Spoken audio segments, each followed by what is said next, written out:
어제까지 우리가 본 욥기의 내용은 엘리바스와 그리고 욥의 논쟁의 내용이었습니다.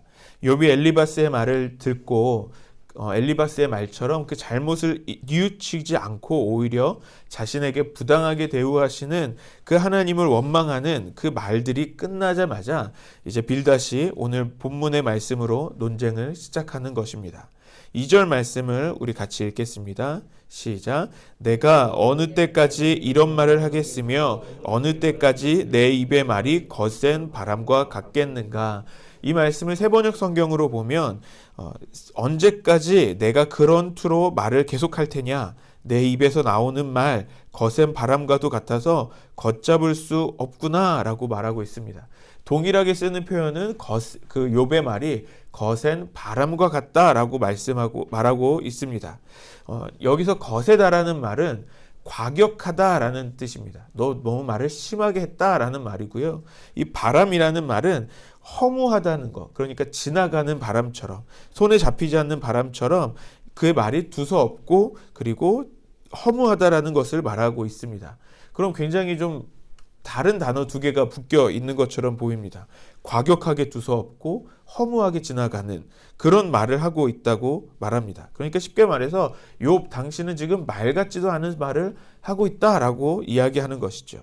그리고 3절과 4절에 정의와 공의의 하나님을 이야기합니다. 그러면서 욥의 자녀들의 죽음은 그들의 죄의 심판의 결과임을 단정하면서 말하고 있습니다. 그래서 욥이 자신의 죄를 인정하고 회개함으로 자신을 청결하게 하면 하나님께서 회복 주실 것이라고 말하는 내용이 오늘 본문의 내용입니다. 오늘 빌닷의 주장을 통해서 우리가 알 수 있는 것은 지식만으로, 우리가 갖고 있는 그 지식만으로 위로할 수는 없다는 것입니다. 우리가 빌닷의 주장을 다시 한번 좀 더 다시 보시겠습니다. 3절 말씀을 같이 읽겠습니다. 시작. 하나님이 어찌 정의를 굽게 하시겠으며 전능하신 이가 어찌 공의를 굽게 하시겠는가. 너무 당연한 말씀입니다. 하나님은 정의와 공의를 행하시는 하나님이십니다. 그런데 여기서 굽게 한다는 표현은요, 상업 용어로 사용되는 단어입니다. 상인이 더 많은 이익을 남기기 위해서 저울을 속일 때 사용하는 단어가 바로 여기에서 말하는 굽게 한다는 단어입니다. 그래서 정의와 공의의 하나님이 속이는 분이 아니다라고 말하는 것이죠. 그래서 4절에 욥의 자녀들의 죽음은 그들의 죄로 인함이니 너무 당연한 결과다라고 말하는 것입니다.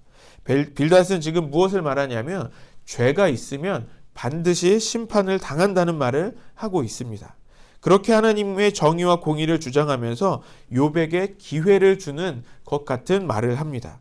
회개의 기회가 있음을 말하고 있습니다.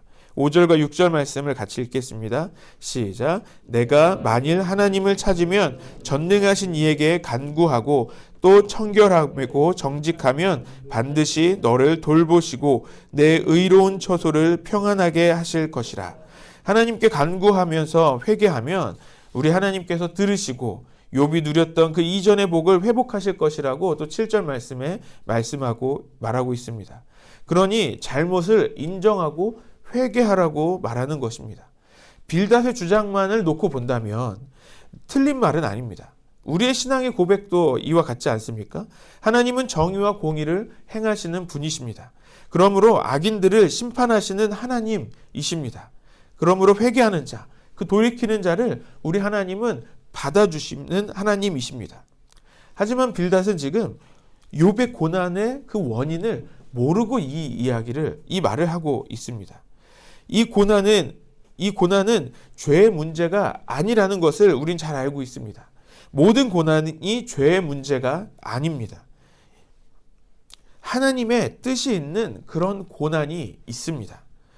이 고난은 하나님께서 우리를 훈련하시는 그런 것입니다. 욥에게 닥친 고난은 하나님께서 욥을 믿고 허락하신 고난이었습니다. 고린도전서 10장 13절에 사람이 감당할 시험 밖에는 너희가 당한 것이 없나니 오직 하나님은 미쁘사 너희가 감당하지 못할 시험 당함을 허락하지 아니하시고 시험 당할 즈음에 또한 피할 길을 내사 너희로 능히 감당하게 하시느니라. 욥이 감당할 수 있는 시험으로 하나님은 여기셨음이 분명합니다. 그리고 이 고난을 허락하셨습니다.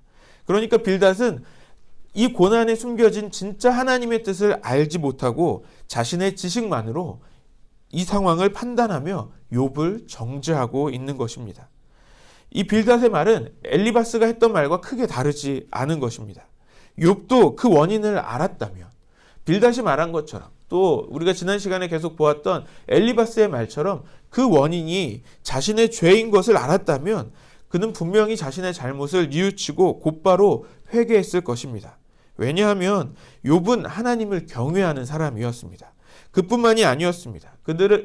그의 자녀들에게도 그 아들들에게도 그것을 가르치는 사람이었습니다. 어떤 사람이었습니까? 그 아들들의 생일 때마다 그 아들들을 모아놓고 그 자녀들을 모아놓고 모두를 성결하게 하고 그 자식의 인원수대로 번제를 드리며 그 자녀들이 조금이라도 하나님 앞에 범죄하였는지 아니하였는지를 살피면서 또 그렇게 되지 않기를 가르쳤던 욥이었습니다. 그런데 빌닷은 그 자녀들이 그들의 죄로 말미암아 그들은 심판을 받은 것이라고 말할 때, 단정지어서 그런 말을 할 때 욥의 마음이 어땠을까요?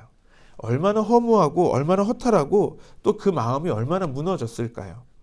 지금 욥의 친구들이 욥에게 모인 이유는 하나였습니다. 그것은 갑작스러운 고난에 괴로워하고 있는 그 친구를 찾아와서 그를 위로하기 위해서 모였던 것입니다. 그런데 그 친구들은 오히려 그들의 말로 욥을 정죄하기 시작합니다. 욥의 한탄을 듣고 그것을 하나하나 지적하면서 너의 말이 무엇이 틀렸는지 하나하나 지적하면서 오히려 회개하라고 하고 있는 것입니다. 오늘 빌닷의 그 말 자체만을 볼 때는, 그러니까 욥기 전체의 맥락을 모르고 오늘 본문의 내용만을 본다면 빌닷의 말은 맞는 말입니다. 하지만 그 맞는 말이 욥에게는 해당하지 않는 것을 우리가 보게 됩니다. 우리가 가지고 있는 지식이 모든 사람을 위로할 수는 없습니다. 빌닷의 고백은 그가 하나님을 아는 지식으로 욥에게 가르치고 고백하는 것입니다. 그리고 그 하나님을 아는 지식으로 빌닷은 욥을 정죄하는 데 사용하고 있습니다. 하나님을 아는 지식은 누군가를 정죄하기 위해서 사용되어지는 것이 아닙니다. 우리가 하나님을 아는 지식을 가져야 하는 이유는 다른 사람을, 상대방을, 누군가를 정죄하기 위해서 갖는 것이 아니라는 것입니다. 우리가 왜 하나님을 아는 지식을 더 많이 가져야 합니까? 그것은 하나님을 우리가 더욱더 알기 위함입니다. 하나님을 알아감으로 그 하나님을 더욱 누리는 삶을 살기 위해 우리에게 하나님을 아는 그 지식이 필요합니다. 우리가 잘 아는 것처럼 성경에서 쓰이는 안다라는 개념은 우리가 이야기하는 지식으로만 아는 것을 말하지는 않습니다. 이것은 경험적인 관계로 아는 것을 말합니다. 우리가 너무 잘 아는 고백이죠. 부부 관계가 더 깊어지는 것처럼 그렇게 관계적으로 아는 것, 하나님과의 관계 안에서 더욱더 깊이 하나님을 알아가는 것입니다. 하나님을 아는 지식이 더 쌓인다는 것은 그러므로 하나님과 더 깊은 친밀한 삶은 살아가게 된다는 것입니다. 그래서 우리에게는 하나님을 아는 지식이 더욱 필요합니다. 그리고 우리가 하나님을 아는 그 지식을 가져야 하는 이유가 있다면 그것은 하나님을 알게 하는, 하나님을 전하는 삶을 살기 위함입니다. 창세기 2장 3절에 12장 3절에 하나님께서 아브라함을 부르시면서 땅의 모든 족속이 너로 말미암아 복을 받을 것이라고 하셨습니다. 아브라함을 통해서 하나님의 복을 알게 된다는 것입니다. 또 예수님께서 우리에게 주신 사명은 땅끝까지 증인된 삶을 살라는 것입니다. 하나님을 아는 지식으로 사는 모습이 무엇인지를 보여주고 또 그 진리의 복음을 전하는 삶을 우리가 살아야 하는 것입니다. 하나님을 아는 지식으로 사는 삶은 이런 것입니다.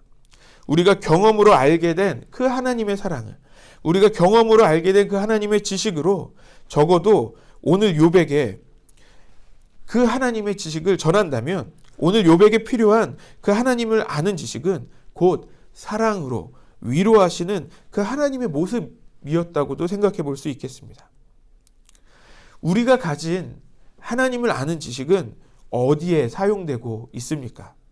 빌닷과 같이 마치 나의 지식을 자랑하는 것처럼 누군가를 정죄하거나 또 누군가를 평가하는 잣대로 사용하고 있을지도 모르겠습니다.